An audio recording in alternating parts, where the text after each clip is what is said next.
हंस और बगुले की बात अलग है। बाबा क्या बात कर रहे हैं आगे यहां से? हंस और बगुले की बात अलग है, उन्हों की आपस में खिटखिट है। हंस और बगुला साथ साथ नहीं रह सकते। वह भी जहां तक हो सके उसके प्रति शुभ भावना से ट्रायल करना अपना फर्ज है। तो यहाँ पे हंस और बगुला बाबा किसके लिए कह रहे होंगे? क्योंकि प्रवृत्ति मार्ग का ज्ञान है, तो जो युगल दाना ज्ञान में चलता है तो कई बार क्या होता है, एक युगल ज्ञान में होता है और दूसरा नहीं होता, या कोई भी परिवार का एक सदस्य होता है बाकी नहीं होते हैं, तो एक पवित्रता के पथ पर होता है, एक पवित्रता के पथ पर नहीं होता। तो बाबा कहते वहां पर किससे काम लेना है? शुभ भावना और शुभ कामना से ट्रायल करना हमारा फर्ज है। कई ऐसे भी मिसाल हैं जो बिल्कुल एंटी थे, लेकिन शुभ भावना से निमित्त बनने वाले से भी आगे जा रहे हैं। समझे?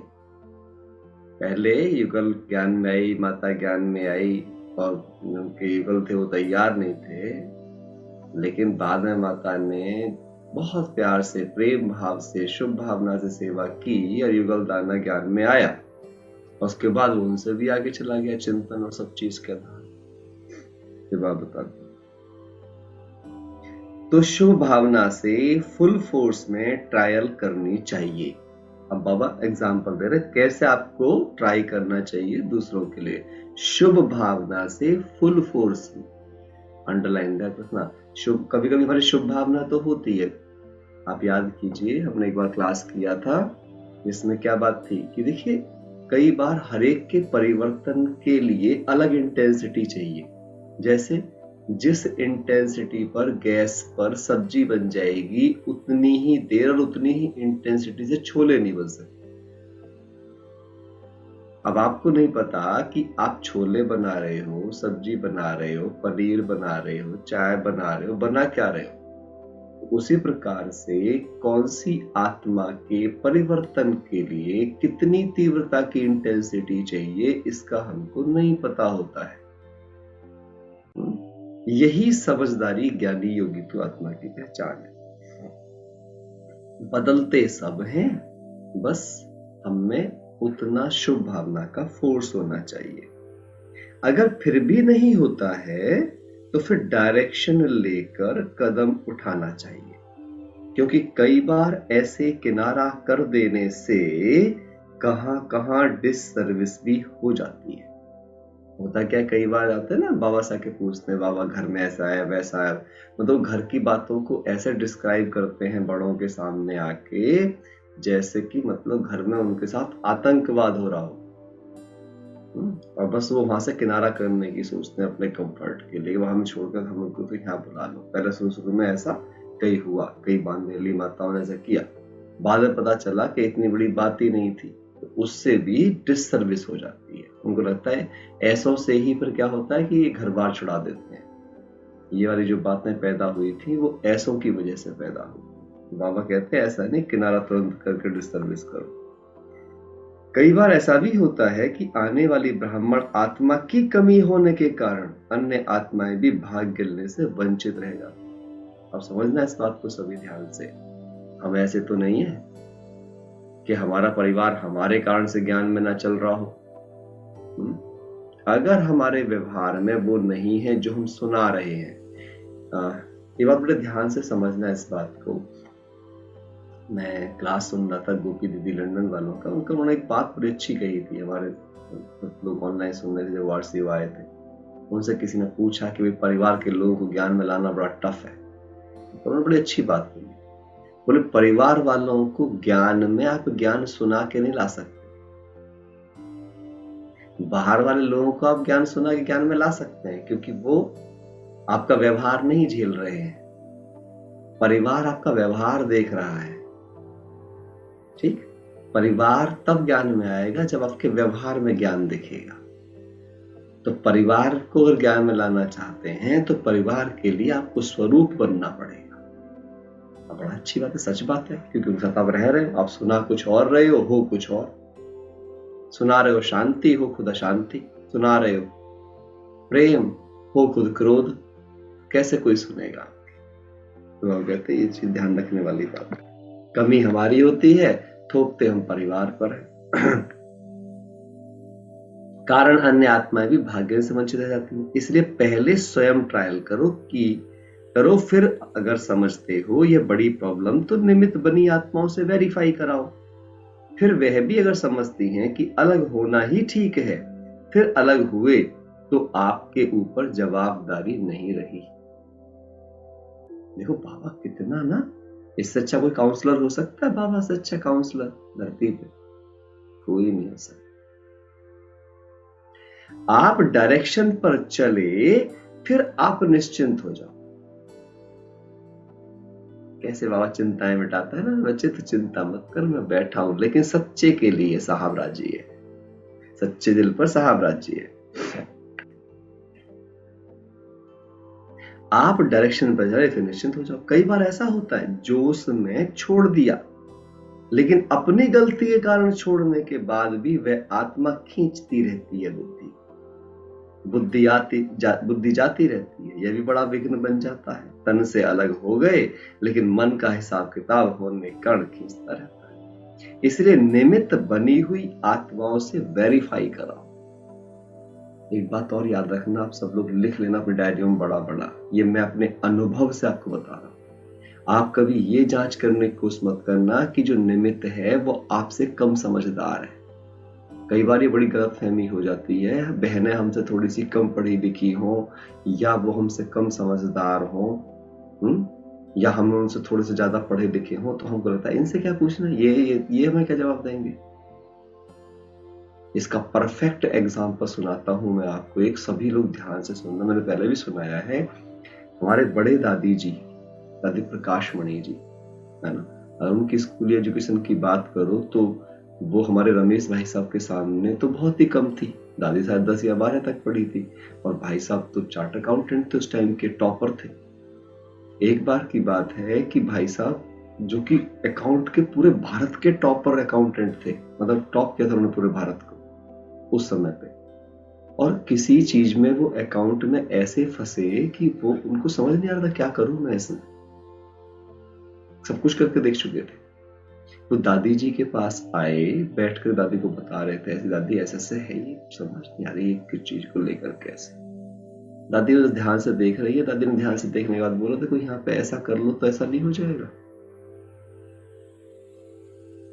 एक इतना बड़ा चार्ट अकाउंटेंट उस चीज को नहीं देख सका, और दादी का सीधा ध्यान उस गलती के ऊपर गया और वो बताया और वो सॉल्व हो गया। क्या दादी चार्ट अकाउंटेंट थी? नहीं।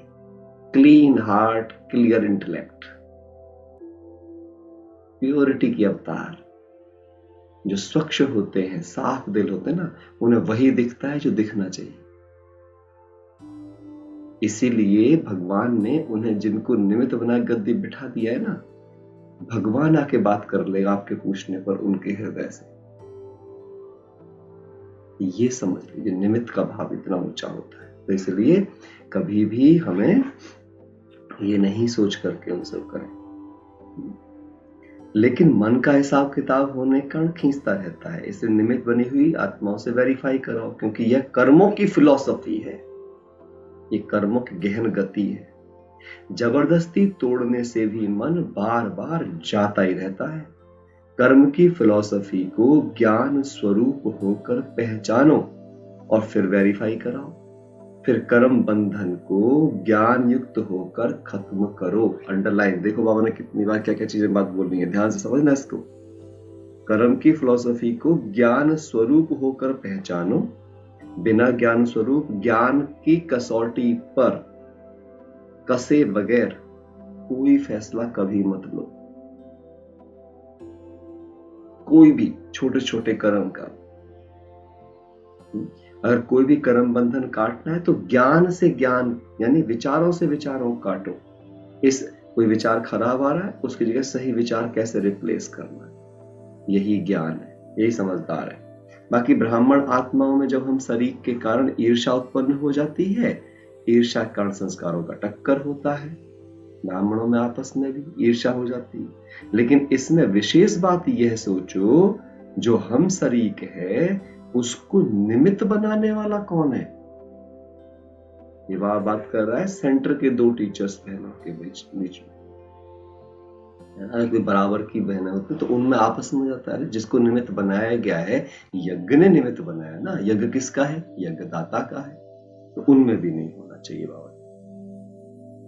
उसको निमित्त बनाना कौन है? उसको नहीं देखो, फलाना इस ड्यूटी पर आ गया, फलानी टीचर हो गई, नंबर 1 सर्विस एबल हो गई, लेकिन यह सोचो कि उस आत्मा को निमित्त बनाने वाला कौन? मैं नहीं कह रहा हूं मुरली पढ़ लेना, ये भगवान के शब्द हैं। अपनी बुद्धि मत चलाओ, जहां भगवान कह रहे हो उस पे ध्यान दो। चाहे निमित्त बनी हुई विशेष आत्मा द्वारा ही उनको ड्यूटी मिलती है, लेकिन निमित्त बनने वाली टीचर को भी निमित्त किसने बनाया? इसमें जब बाप बीच में हो जाएगा तो माया भाग जाएगी। अब यहाँ पे दो बातें और हैं। कभी कभी दो क्लास के सेवाधारी हैं, क्लास के भाई बहन जो मुरली सुनने आ रहे हैं, उनमें दीदी ने एक को हेड बना दिया आपके बीच में, और आप सबको बोला कि इनके साथ जाके सेवा करनी। अब आपको लग रहा, बताओ इन्हें बना दिया, मेरे क्यों नहीं बनाया? मैं तो इनसे पुराना था या मैं तो ऐसा था। कई बार ऐसी ईर्ष्याएं आती हैं सेवा के क्षेत्र में। बाबा कहते समझो किसने बनाया इसको? आपको टीचर दिख रहा है, उसके द्वारा भगवान ने बनाया है आपके इमोशंस का पेपर लेने के लिए, आपके मन की ईर्ष्या की पहचान करने के लिए। ईर्ष्या तू ना गई मेरे मन से, कैसे पता चलेगा मेरे मन से ईर्ष्या गई या ना गई? समझना इसका।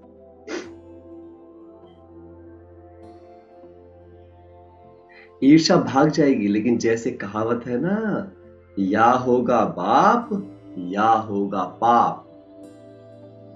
देखो अपनी बुद्धि में कौन है। अगर बाप नहीं है तो पाप है। जब बाप को बीच से निकाल देते हो तो पाप हो जाता है। ईर्ष्या भी पाप कर्म है ना। अगर समझो बाप ने निमित्त बनाया है तो बाप जो कार्य करते हैं उसमें कल्याण ही कल्याण है। ये बुद्धि में फिक्स कर लो। आपके जीवन में जो कुछ आपको मिला है उसी में आपका कल्याण है, इसलिए कोई सवाल नहीं। अगर उसकी कोई ऐसी बात अच्छी ना भी लगती हो, इतना क्लियर देखो बाबा, मतलब कोई क्वेश्चन नहीं छोड़ा बाबा ने। फिर क्या बोला बाबा ने? अगर सामने वाले की कोई भी बात अच्छी ना भी लगती हो, रॉन्ग भी हो सकती है, क्योंकि सब पुरुषार्थी हैं। अगर रॉन्ग भी है तो अपनी शुभ भावना से ऊपर दे देना चाहिए, निमित्त को बता देना चाहिए। ईर्ष्या के वश नहीं, लेकिन बाप की सेवा सो हमारी सेवा है, इस शुभ भावना से, श्रेष्ठ जिम्मेदारी से ऊपर बात दे देनी चाहिए। देने के बाद खुद निश्चिंत हो जाओ। फिर यह नहीं सोचो यह बात दी फिर क्या हुआ, कुछ हुआ तो है नहीं, दीदी ने कुछ किया तो है नहीं, ये बड़ों ने कुछ किया तो है नहीं। भूल जाओ, हुआ व नहीं यह जिम्मेदारी बड़ों की है। अब आपने शुभ भावना से दे दी, आपका काम है अपने को खाली करना। कितनी ब्यूटीफुल स्टेटमेंट है भगवान की। हम उसी में खूब जलाते रहते हैं, सुना नहीं, माना नहीं, किया नहीं। इसी बात के बहुत कलेश होते हैं लोगों की लाइफ में। अगर देखते हो बड़ों के ख्याल में बात नहीं आई है तो भल दोबारा लिख दो, लेकिन सेवा की भावना से ही। अगर निमित्त बने हुए कहते हैं कि इस बात को छोड़ दो तो अपना संकल्प और समय व्यर्थ नहीं गवाओ, वहीं के वहीं छोड़ दो, आपको पसंद हो या ना हो। इसे कहते हैं कंट्रोलिंग पावर, इसे कहते हैं रूलिंग पावर, इसे कहते हैं स्वराज्य अधिकारी। ईर्ष्या नहीं करो, लेकिन जिसका कार्य है, किसने निमित्त बनाया है, हम समझे कार्य भगवान का, निमित्त उसने बनाया, खराब होएगा उसका होएगा। मैंने शुभ भावना की जिम्मेदारी से जो इतनी मुझे बुद्धि थी मैंने बता दिया। अब अगर कार्य करने वाले को लग रहा है कि ऐसे ही इसमें ही फायदा है, तो फिर मैं कौन होता हूं क्वेश्चन चलाने वाला? इतना त्याग करना पड़ेगा। किस विशेषता के कारण उसको विशेष बनाया है, वह विशेषता अपने में धारण करो, तो रेस हो जाएगी, ना कि रीस। जैसे कभी क्या होगा, क्लास में कोई मिलेगा जो बहुत अच्छा भाषण कर सकता होगा, उसको आगे स्टेज मिल जाएगी। आपको सपोज नहीं मिली, आप दूसरा काम कर सकते हो, लेकिन आपको जब मेरे को तो कभी बोलते नहीं है, तो आपने ये देखना चाहिए क्या आप उसके जैसा वो चीज कर सकते हो? शायद नहीं, इसलिए उसको अपने निमित्त बना के बिठा दिया है। तो आप उसे रेस क्या है, जो काम आप अच्छा कर सकते हो वो आपको मिला हुआ। सवाल ये नहीं है कौन क्या कर रहा है बाबा की सेवा में, सवाल ये है कि कितनी मनसा से, कितनी ईमानदारी से कर रहा है। और जो सीख, अगर आप उस चीज को करना भी चाहते हो तो सीखो फिर उस चीज को। अब देखो बाबा ने क्या पूछा, ये नहीं पूछा सुना, क्या पूछा? समझा। अपसेट कभी नहीं होना चाहिए, लिख लो इस बात को, यही लक्ष्य है। मेरे से जब भी कोई पूछता है कि आप क्या पुरुषार्थ कर रहे हो, मेरा एक ही पुरुषार्थ है, मैं कभी डिस्टर्ब ना हो। मनसा वाचा कर्मणा नो डिस्टर्बेंस। जिसने कुछ कहा उनसे ही पूछना चाहिए कि आपने किस भाव से कहा। अगर वह स्पष्ट नहीं करते हैं तो निमित्त बने हुए से पूछो, इसमें मेरी गलती क्या है। अगर ऊपर से वेरीफाई हो गया आपकी गलती नहीं है, आप निश्चिंत हो जाओ। एक बात सभी को समझनी चाहिए कि ब्राह्मण आत्माओं द्वारा यहाँ ही हिसाब किताब चुकतू होना है। एक ही शब्द में बाबा ने सब कुछ कह दिया। भैया सबके हिसाब किताब हैं। अब आप ब्राह्मण परिवार में भी हो तो यहाँ भी आपके हिसाब किताब हैं। वही ब्राह्मण आपके खाते में आएगा, वही ब्राह्मण आपके कांटेक्ट में आएगा, बात करेगा, संबंध में आएगा, जिससे आपका हिसाब होगा। आप जिस क्लास में जाते हो, जिन बहन जी के पास जाते हो, जिसके पास पढ़ रहे हो, जिस क्लास पढ़ रहे हो, उन्हीं से आपका हिसाब किताब है। और आपको ध्यान रखना है, मुझे ना किसी से, लिख लो शब्द बड़ा बड़ा अपनी डायरियों में, ना मुझे डिस्टर्ब होना है, ना मुझे डिस्टर्ब करना है। एक बात सभी को समझनी चाहिए, ब्राह्मणों के द्वारा यहाँ ही साक्षात चुप्त होना। धर्मराजपुरी से बचने के लिए ब्राह्मण कहाँ ना कहाँ निमित्त बन जाते हैं। देखो बाबा ने कितना अच्छा सेंटेंस बोला, लिख लो, अंडरलाइन करो सेंटेंस को सभी। धर्मराजपुरी से बचने के लिए ब्राह्मण कहाँ ना कहाँ निमित्त बन जाते हैं। अर्थात ऐसे ब्राह्मण जो मेरे साथ आए, उन्होंने कुछ ऐसा किया और मुझे गुस्सा आया, इसका मतलब क्या हुआ, इस ब्राह्मण ने मुझे बता दिया कि मैं अभी कितने पानी में हूं, मुझ में सहन करने का भी कितना कम बल है। किसी ने कुछ किया और मेरी शांति डिस्टर्ब हो गई, किसी ने कुछ कहा मुझे क्रोध आ गया, किसी ने कुछ कहा और मैं परेशान हो गई, टेंशन में आ गई। ये सारे लोग ये बता रहे हैं कि अभी मेरी अपनी अंदर की अवस्था क्या है। ये सारे क्वेश्चन पेपर है, थैंक यू करना चाहिए मुझे उनको। तो घबराओ नहीं कि यह है ब्राह्मण परिवार में भी क्या क्या होता है। अरे ब्राह्मणों का भी तो हिसाब किताब ब्राह्मणों द्वारा ही चुकतू होना है ना, ये चुकतू हो रहा है, इसी खुशी में रहो। हिसाब किताब जब चुकतू हुआ, अरे कर्जा पूरा हो रहा है, मेरी किस्तें चुकतू हो रही हैं, तो खुश होना चाहिए ना। चुकतू हो रहा है तो खुशी में रहो। हिसाब किताब चुकतू हुआ और तरक्की ही तरक्की हुई। देखो बाबा की वाणी बिल्कुल वही स्टेटमेंट एकदम क्लियर है।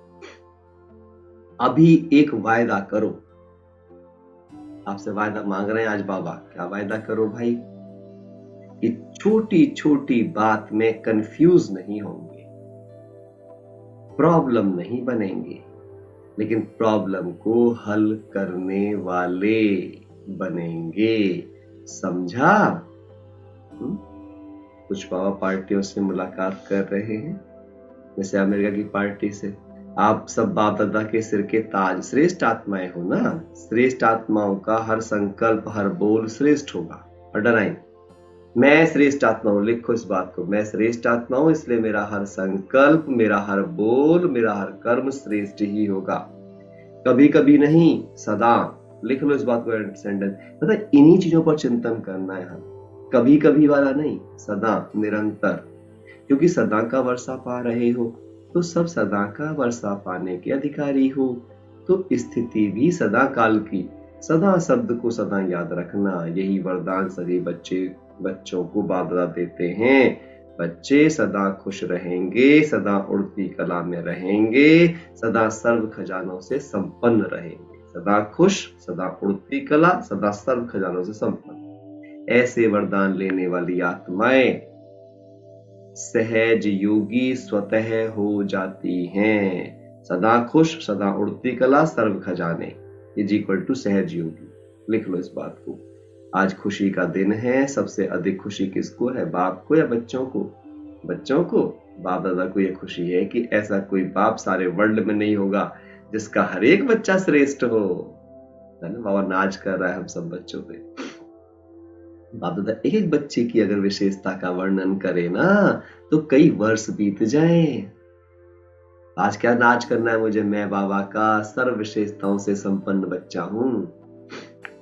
हर एक बच्चे की महिमा के बड़े बड़े शास्त्र बन जाएं। विशेष आत्मा हो ना, ऐसा निश्चय हो। लिखो, बाबा ने बड़ा वरदान दे दिया। यही सिद्धांत होते हैं। क्या वरदान दे दिया बाबा ने? विशेष आत्मा हो, ऐसा निश्चय हो तो सदा माया जीत स्वतः बन जाएंगे। अंडरलाइन। अपनी विशेषताओं में अगर आपको निश्चय हो गया, मैं बाबा का विषय संबंध बच्चा हूं, माया आपको छू नहीं पाएगी। मैक्सिको से जितना दूर है उतना दिल के समीप है।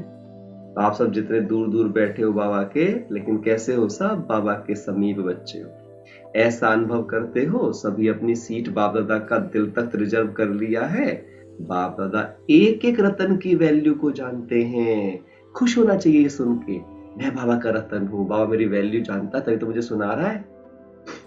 एक एक रत्न स्थापना के कार्य को सफल करने के निमित्त है। आप एक एक भगवान के कार्य को सफल बना रहे हो मिलके। तो अपने को इतना अमूल्य रत्न समझते हो? क्वेश्चन पूछा है बाबा ने। Ask the question to self, क्या मैं बाबा का इतना अमूल्य रत्न बच्चा हूं? इतनी भाग्यवान आत्माएं हो जो इतनी दूर से भी बाप को ढूंढ ली कर अपना बनाया। आज की दुनिया में बड़े बड़े विद्वान आचार्य, उन्हों से आप पदम गुणाधिक भाग्यवान हो। बस इसी खुशी में रहो। देख लो, जो जीवन में पाना था वह पा लिया। कल बाबा ने साकार वाणी में भी कहा था ना, सब कुछ नष्ट भी हो जाए, बिजनेस में घाटा भी पड़ जाए, तब भी बस याद रखना पद्मा पदम पति बाप 21 जन्मों के लिए सब कुछ दे रहा है, उसकी परवाह नहीं करना। न्यूजीलैंड ग्रुप से, न्यूजीलैंड को न्यू लैंड कहा कहते हैं बाबा। बना रहे हो ना, नई जमीन बना रहे हो। स्वयं को भी नया बनाया तो विश्व को भी नया बनाएंगे ना। अपना ऑक्यूपेशन यही सुनाते और लिखते हो ना कि हम सभी विश्व का नव निर्माण करने वाले हैं। तो जहां रहते हो उसको तो नया बनाएंगे ना। हर एक स्थान की अपनी विशेषता है। न्यूजीलैंड की विशेषता है कि न्यूजीलैंड में गए हुए भारतवासियों ने फिर से भारत के श्रेष्ठ भाग्य बनाने वाले बाप को पहचान लिया। भारत में रहते भारतवासी बच्चों ने नहीं जाना, लेकिन विदेश वालों ने पहचान लिया महिमा को और बाप को। न्यूजीलैंड में भारत के बिछड़े हुए बच्चे अच्छे अच्छे निकले हैं। टीचर्स पीछे मिली, लेकिन सर्विस की स्थापना पहले की। इसलिए हिम्मत वाले बच्चे, ये भी एक अच्छा स्टेटमेंट है, हिम्मत वाले बच्चे, उमंग उल्लास वाले बच्चे विशेष हैं। तो कैसे रहना है सारा दिन रात? हिम्मतवान, उमंग उल्लास। समझा? फिर बाबा ने पूछा, समझा या सुना? रोज बार बार पूछा करो, मैंने समझा या सुना? जर्मन और हैम्बर्ग सभी बाप दादा के अमूल्य रतन हो। कौन से रतन हो भाई? कहाँ रहते हो? मस्तक मणि हो, गले का हार हो या कंगन हो, तो बाप दादा के विशेष श्रृंगार हो गए ना। सभी को यह नशा है ना, हम विश्व के विशेष के मालिक के बालक हैं। इसी नशे में खुशी में सदा नाचते रहो। बाप के हाथ में हाथ है, बाप के साथ खुशी में सारा समय नाचो। अंडरलाइन। मन ही मन नाचो, मन सदा सदा खुशी में नाचे, किसी को दिखाई नहीं देता मन तो। बाप दादा की कंपनी और बाप दादा के परिवार के हो, बाबा के संबंधी हो, बाबा के परिवार के हो, अभी और कहां किलावादी में जाने की आवश्यकता नहीं है। सदा चेहरे में ऐसी खुशी की झलक हो जो आपका चेयरफुल चेहरा बोर्ड का काम करे। आज लिख लो, आज मैं सारा दिन अपनी खुशी से सेवा करूंगी। मेरा खुशनुमा चेहरा लोगों के दिल में सवाल पैदा करेगा, तुम इतने खुश कैसे रहते हो। आज देखो बाबा ने क्या बोला है, सदा चेहरे में ऐसी खुशी की झलक हो जो आपका चेयरफुल चेहरा बोर्ड का काम करे। इसमें स्वतः एडवर्टाइज हो जाएगी, हम एडवर्टाइज एजेंसी बन जाएंगे एक तरह से। बाप दादा को भी ग्रुप को देख करके खुशी हो रही है। जिस भी स्थान पर रहते हो उस स्थान से बहुत चुने हुए रत्न बाप दादा ने जो निकाले हैं, वह रत्न यहाँ पहुंच गए। बाप दादा की इलेक्शन में विशेष आत्माएं सेलेक्ट हुई हो। इलेक्शन में मिनिस्टर आदि नहीं बनते, लेकिन यहाँ तो विश्व महाराजा बन जाते हैं। ओम शांति। मुरली पूरी हो गई।